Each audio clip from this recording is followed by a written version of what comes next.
வணக்கம். 2026 சட்டமன்ற தேர்தல் அடுத்த ஆண்டு நடைபெறக்கூடிய சூழ்நிலையில் தற்பொழுது அரசியல் கட்சிகள் அனைத்தும் தீவிரமாக அந்த தேர்தல் கள பணிகளை துவங்கிவிட்டன.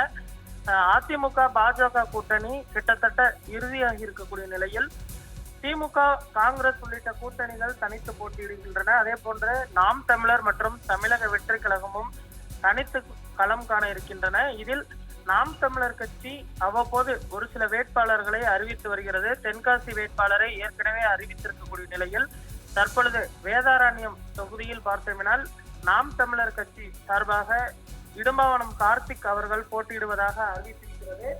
இடும்பாவனம் கார்த்திக் அவர்கள் நாம் தமிழர் கட்சிக்காக தொடர்ந்து செய்தி மேடைகளில் பேசி வருபவர்.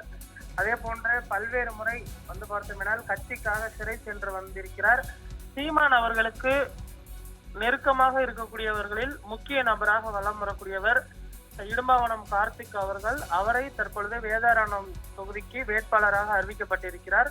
நாளைய தினம் நடைபெறக்கூடிய அந்த வேட்பாளர் அறிமுக கூட்டத்தில் அவர் அறிமுகம் செய்ய வைத்து அவர் களப்பணிகளை பார்த்தோமேனால் ஆரம்பிப்பார் என எதிர்பார்க்கப்படுகிறது.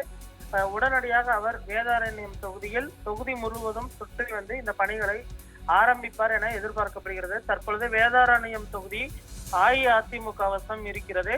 அதை கைப்பற்றுவதற்கு நாம் தமிழர் கட்சி தற்பொழுதே வேட்பாளரை அறிவித்து அந்த பணிகளை பார்த்தோமேனால் ஆரம்பித்திருக்கிறது.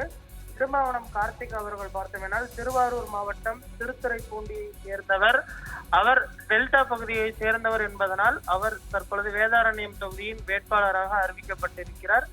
சீமான் அவர்களுக்கு நம்பிக்கைக்குரியவர்களாக இருக்கக்கூடிய ஒரு சிலர் தொடர்ந்து வேட்பாளராக அறிவிக்கப்பட்டு வருகிறார்கள். அதில்தான் தற்பொழுது இவர் வேட்பாளராக தற்பொழுது அறிவிக்கப்பட்டிருப்பது குறிப்பிடத்தக்கது.